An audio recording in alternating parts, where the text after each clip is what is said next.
এই পুরো বাড়িতে আমার মায়ের একটা চিহ্ন তো আর বাকি রাখলেন না আপনারা। এভাবে কেন বলতেছো বাবা? আপনারা যে সব প্ল্যান করে করতেছেন না, সেটা আমি খুব ভালো করেই বুঝতেছি।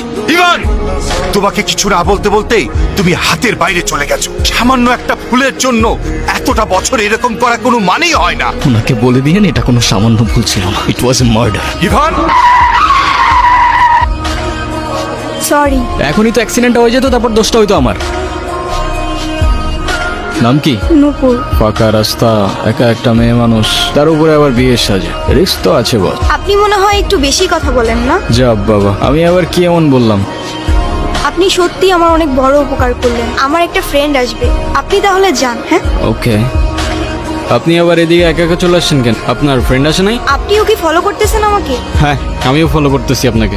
নেন। সরি, আসলে আমার একদমই খেয়াল ছিল না। আপনি কি আমাকে একটু শ্যামপুর স্টেশনে পৌঁছে দিতে পারবেন? ওকে, প্যারা নাই, চলেন বাসায়। জানে কি এই যে পালিয়ে বিয়ে করছেন?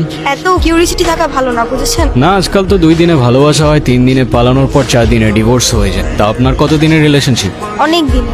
আপনার কল আসতেছে, কলটা ধরেন। কি হলো, থামলেন কেন? আমার ক্ষুধা লাগছে, খাইতে যাব। আপনি খাবেন? না। ঠিক আছে, খাইলে আসেন, না খাইলে নাই। আচ্ছা, আপনি কি মানুষ বলুন তো? একটা মেয়ে না করলো আর সাথে সাথে তাকে রেখে চলে আসলেন? আপনার ভাগ্যটাও ভালো, আমি আপনাকে 2বার জিজ্ঞাসা করছি। তা না হলে একবারের বেশি 2বার আমি কাউকে বলি না, বুঝলি?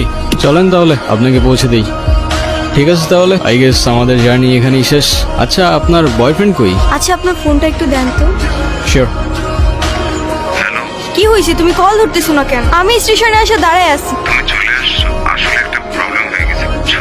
প্রবলেম মানে কি হয়েছে? আসলে দেখো, বাসায় সব জানাইছে। আম্মু বলতেছে যে মেয়ের বাপ মায়ের পরিচয়টাই নাই, সেই মেয়ের আমি ঘরে তুলতে পারবো না। আমার আসলে কিছু করার নাই, আমি আমার ফ্যামিলির কথার বাইরে চাইতে পারবো না। নেন, এই শহরের মানুষগুলোর জন্য কান্না করে লাভ নেই, মুখটা ধুয়ে ফেলেন, আর পারলে সাথে নিজের কষ্টগুলোও মুছে ফেলেন। বলছিলাম না, আজকাল মানুষের 2 দিনে ভালোবাসা হয়, 3 দিনে পালাই গিয়ে 4 দিনে ডিভোর্স হয়ে যায়।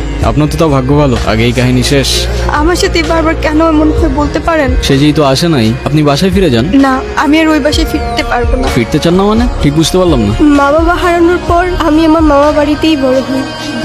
কিরে এত দেরি হলো যে? জায়গা যাও, বেতন দিছে না? মামা দিছে। তো খারাপ আছিস কে? টাকাটা দে। এনে এই 500 টাকা তোর কাছে রাখ। আর তোর মামি আসলি কোষ? আমি হাটে গেছি। মামার একটা বদ অভ্যাস, মামা জুয়ায় আসক্ত। 3 বেলা না খেয়ে থাকলেও তার জুয়া ছাড়া এক মুহূর্ত চলতো না। আর তার জুয়ার সঙ্গী ছিল জাহাঙ্গীর। আরে বাস মিয়া, তুমি আর খেলো না। এমনি তোমার মেলা টাকা বাকি পড়ে আছে। এমনি খেললে তো বাড়িঘর বন্ধ থাকতেও। এর থেকে তোমার আমি যেটা কইছি সেটা তোমার লেগে ভালো। জাহাঙ্গীর নিজের স্বার্থ উদ্ধারের জন্য সবকিছু করতে পারে। সুযোগ বুঝে আমাদের বাড়িতেও চলে আসে একদিন। রেখা, এগুলো ওরে পড়ায় নিয়ে আসো। আজকে জাহাঙ্গীরের লগে ওর বিয়া। মাইয়াডার তো কিছুই কর নাই। বেশি কথা বাড়ায় না তো। যাও, ওরে রেডি করে নিয়ে আসো, যাও। এই কান্তাছস কেন? তোরে না একটা পুলায় ভালোবাসে, ওই পুলাটারে কল দে। কল দিয়া পুলাটার সাথে পালায় আসা। তোর জীবনটা নষ্ট করিস না। রনি আমাকে সব সময় বলতো ও নাকি আমাকে অনেক ভালোবাসে, আমার জন্য সবকিছু করতে পারবে। আর যখন কাঁধে দায়িত্বটা পড়লো, সেই ভালোবাসা জানালা দিয়ে পালাই গেল, তাই তো? আমি তোমাকে ভালোবাসি, শুধু এই 3টা শব্দ বলে দিলেই তো আর ভালোবাসা হয়ে যায় না। সারা জীবন পাশে থেকে দায়িত্বটা কাঁধে নিয়ে তারপর ভালোবাসাটা প্রমাণ করতে হয়। আমি এখন কই যাব, কি করব, কোনো কিছুই না বুঝে উঠতে পারছি না। আপনি চাইলে আমার সাথে যেতে পারেন। কোথায়? ভব নদীর 13 পারে। এটা আবার কোথায়? সেটা আমিও জানি না, চলেন খুঁজে দেখি পাই কিনা।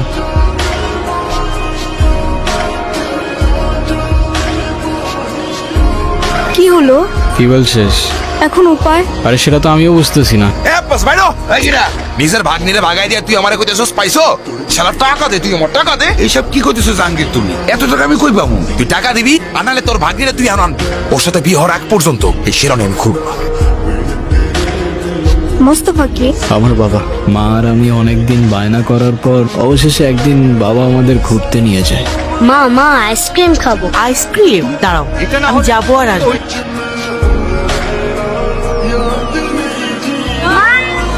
আজও যখন দিনটার কথা ভাবি, মনে হয় বাবার দেওয়া সেই সময়টা হয়তো বাবা কষ্ট করে না দিলেও পারত। মা যাওয়ার পর থেকে বাবা আর আমার দূরত্বটাও বাড়তে থাকে, আর শুরুটা হয় বাবার সেকেন্ড বিয়েটা দিয়ে, যেটা আমি কোনোদিনই অ্যাকসেপ্ট করতে পারি। আচ্ছা, তোমার ফোনটা একটু দিবা? মামিকে ফোন করে জানাই আমি ঠিকঠাক আছি। নূপুর, সকাল হয়ে গেছে, যেতে হবে। কোথায় যাব? ওই ছেলেটার না আসার কথা। আরে ওর ভরসায় বসে থেকে আর লাভ নেই, কোথায় না কোথায় কি খেয়ে পড়ে আছে কোনো ঠিক নাই। কই ছিলি তুই? তেল নিয়ে আসছোস? কিন্তু মেহমান ঠিকই নিয়ে আসছে। নূপুর, আমি তোমারে বারবার বললাম যে আমি শেরওয়ানিটা পরে তো তুমি আমার লেগে এতটুকু অপেক্ষা করতে পারলা না? তোমার লেগে শেরওয়ানি আমি এখনো করিনি। সময় থাকতে থাকতে তোর ভাড়াটে নাট বল্টু নিয়ে কাইটা পর জাহাঙ্গীর, সময় চলে গেলে শেরওয়ানির সাথে সাথে তোর ইজ্জতটাও খুলে যেতে পারে। নূপুর, তুমি আসো আমার সাথে। হাতটা ছাড় জাহাঙ্গীর। তুই জাহাঙ্গীরের লগে লাগতেইস না। এই জাহাঙ্গীর কেটা তুই এখনো চিনোস না? তোর মতো জাহাঙ্গীর প্রত্যেকটা গলির মোড়ে জঞ্জালের মতো পড়ে থাকে, চেনার প্রয়োজনই মনে করি।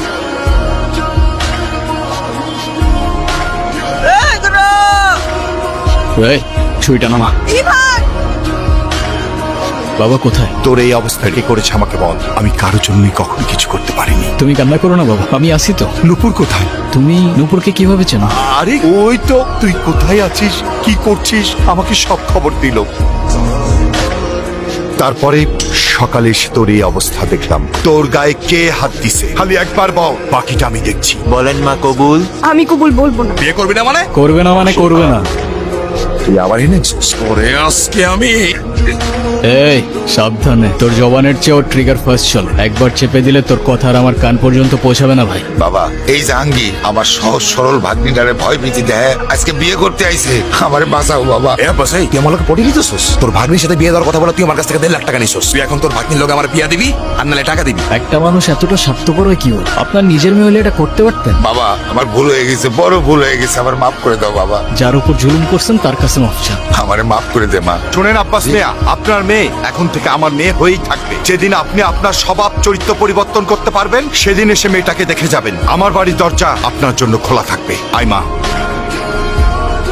একটা জীবন সমুদ্রে তার মুক্ত একটা পাখি, আলোতে এলেই দেখা যায় বোকা অন্ধকারের সাথী। সবশেষে পাশে পরিবার, আর পরিবারই তোর লাঠি। ছোট্ট খোকার আকাশ জুড়ে সবুজ প্রজাপতি।